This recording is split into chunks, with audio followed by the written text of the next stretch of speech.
Welcome to तथास्तु institute of civil services. अभी recently central home ministry ने announce किया है कि 2025 में census first digital census conduct किया जाएगा।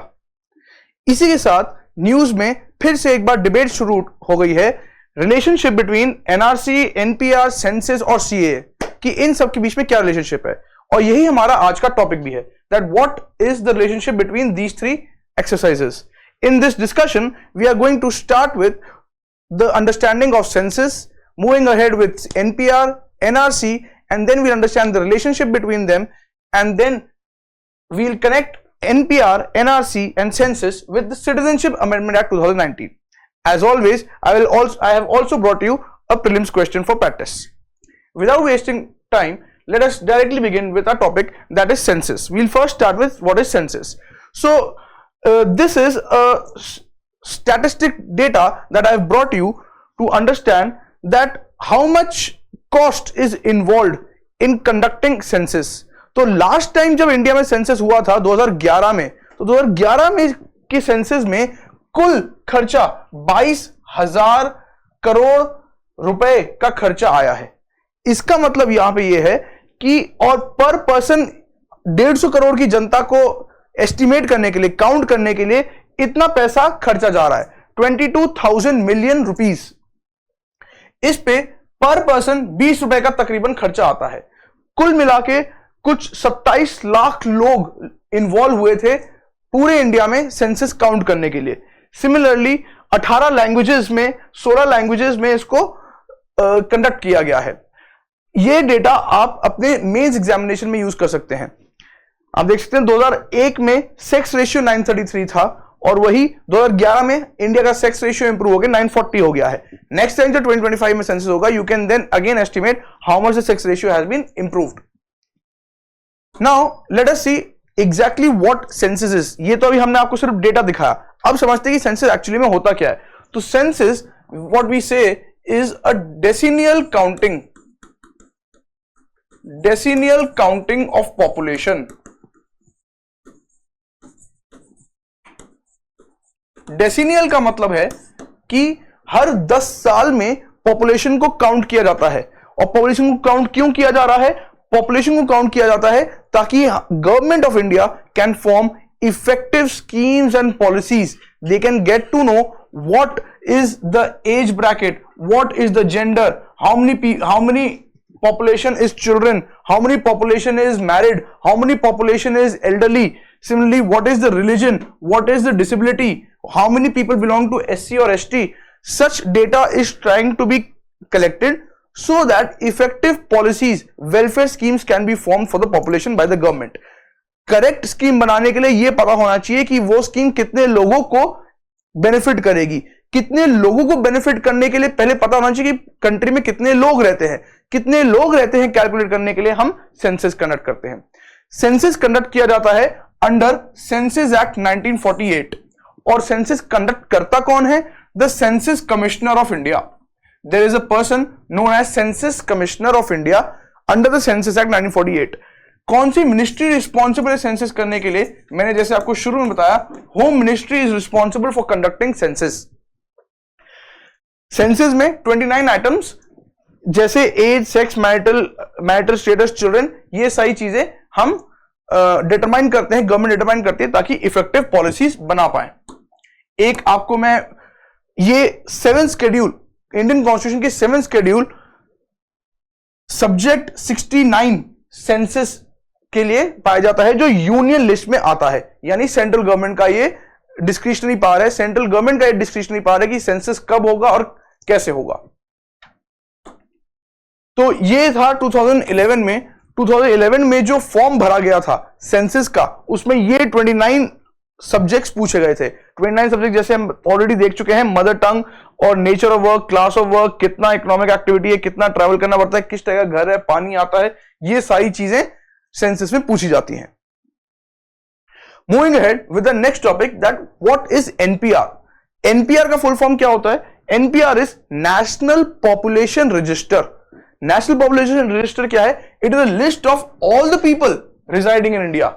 फिर से NPR all the people of है, पीपल की बात हो रही है, यहां पे सिटीजन्स नहीं है, यहां पे सिटीजन्स वर्ड यूज नहीं किया गया है, यहां पे पीपल वर्ड यूज किया गया है।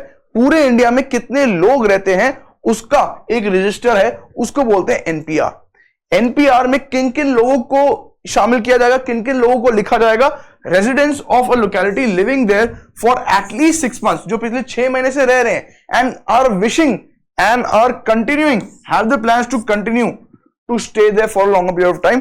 ऐसे लोगों को हम एनपीआर में इंक्लूड करते हैं, जो एक जगह पिछले 6 महीने से रह तो रहे हैं और आगे और रहने का प्लान उनका है।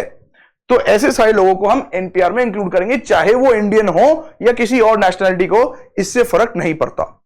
एक एनपीआर क्यों या कैसे कंडक्ट किया जाता है? NPR is conducted under citizenship amendment act, under citizenship act 1955।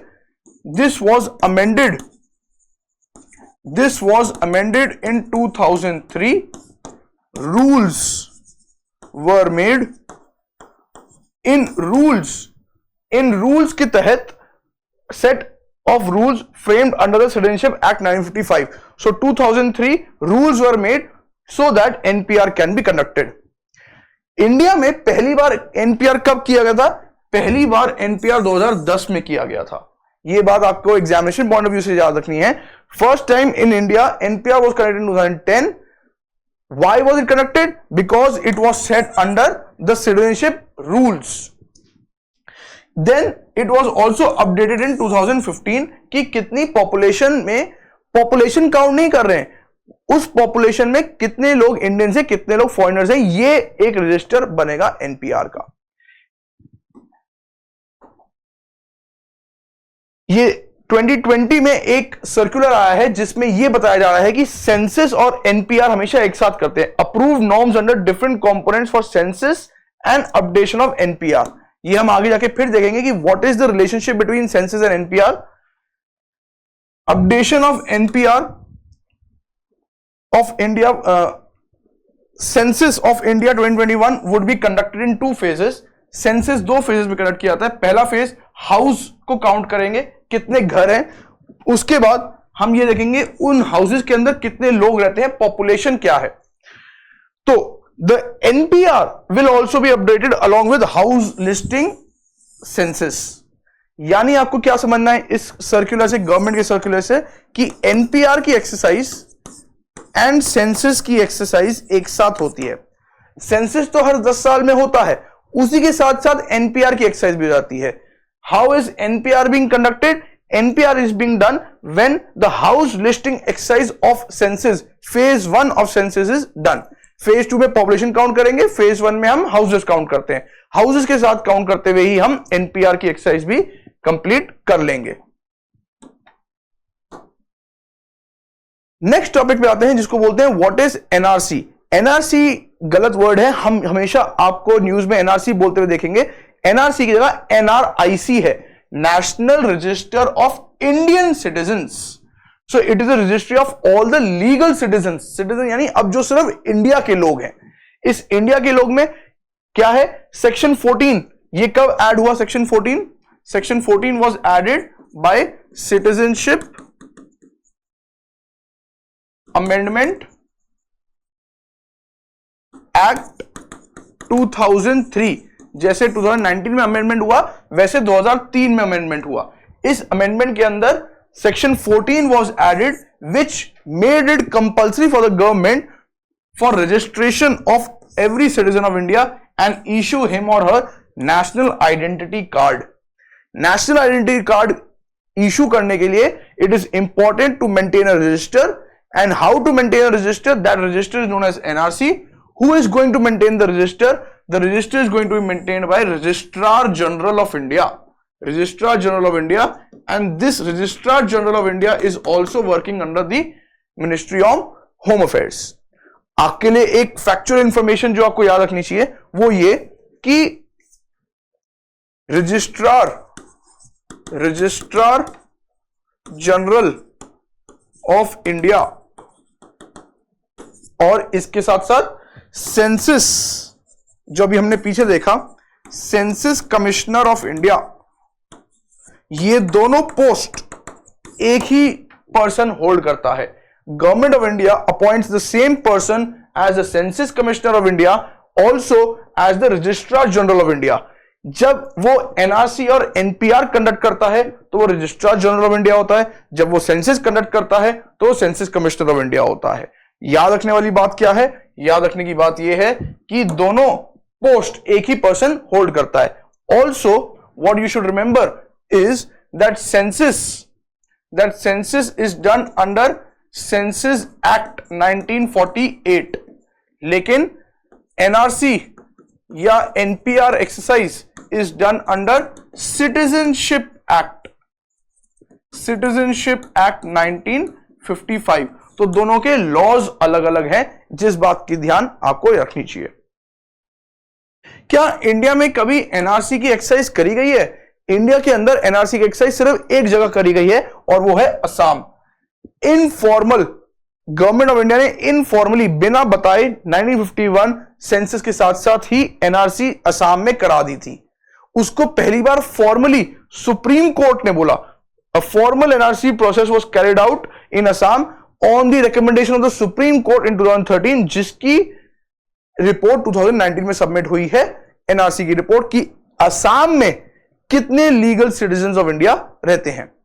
पूरे नेशन में क्या एनआरसी कभी किया गया है? वो कभी नहीं किया गया, उसकी डेट अभी तक अनाउंस नहीं हुई है। लेकिन पूरे इंडिया में क्या एनपीआर कभी किया गया है? जी हां, पूरे कंट्री में एनपीआर पहली बार 2010 में किया था और उसको अपडेट 2015 में किया है। यह चीज आपको याद रखनी है। अब समझते हैं सेंसस और एनपीआर के बीच में क्या रिलेशनशिप है। हम देख चुके हैं census and NPR both are carried together. NPR is carried out through house to house enumeration during house listing phase of the census. यही फर्क है और कोई फर्क, और यही रिलेशनशिप है सेंसस और एनपीआर के बीच में, और कोई लेना देना नहीं है। एक फोटो लाए हैं जिसमें हम ये देखते हैं, जैसे हमने पहले देखा कि सेंसस में किस टाइप का डेटा कलेक्ट किया जाता है। सेंसस में 29 आइटम्स पर डेटा कलेक्ट किया जाता है, जिसमें पर्सनल डिटेल्स भी आती हैं। लेकिन एनपीआर में किस टाइप का डेटा कलेक्ट किया जाता है? एनपीआर में डेटा कलेक्ट जो एनपीआर 2010 में जो एनपीआर होगा उसमें 15 आइटम्स पे कलेक्ट किया गया था, जिसमें सेम इंफॉर्मेशन जो सेंसस में आती है, साथ ही में कुछ एक्स्ट्रा पर्सनल इंफॉर्मेशन की place of birth of parents की भी डिटेल्स पूछने लगते हैं वो। 2020 में कुछ एडिशनल 2020 में जब सेंसस होगा 2021 का, उसमें कुछ एडिशनल फैक्टर्स हैं, जैसे आधार कार्ड, जैसे मोबाइल नंबर, जैसे पासपोर्ट नंबर, जैसे पैन कार्ड। पर्सनल डिटेल्स पूछने की कोशिश करी जा रही है। इसको हम बोलते हैं पर्सनल डिटेल्स, और हम मानते हैं बायोमेट्रिक डेटा। अगर किसी का आधार डिटेल्स ले ली जाए तो बायोमेट्रिक डेटा ऑलरेडी कलेक्ट कर लिया जाता है। तो एनपीआर के अंदर हम बायोमेट्रिक डेटा कलेक्ट करने की कोशिश कर रहे हैं।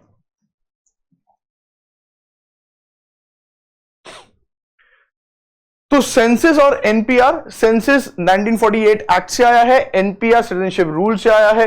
सेंसस क्यों किया जाता है? ताकि इफेक्टिव पॉलिसीज बना पाए। लेकिन एनपीआर क्यों किया जाता है? एनआरसी बनाने के लिए। कैसे? इसके बाद समझ में आएगा। सेंसस में आप लिटरेसी, माइग्रेशन, एम्प्लॉयमेंट, ये सारी चीजें पूछते हैं। एनपीआर में आप पर्सनल डिटेल्स और डॉक्यूमेंट्स कलेक्ट करने की कोशिश करते हैं। सबसे इंपॉर्टेंट बात, सेंसस का जो डेटा होता है वो अनोनिमस होता है, कॉन्फिडेंशियल होता है।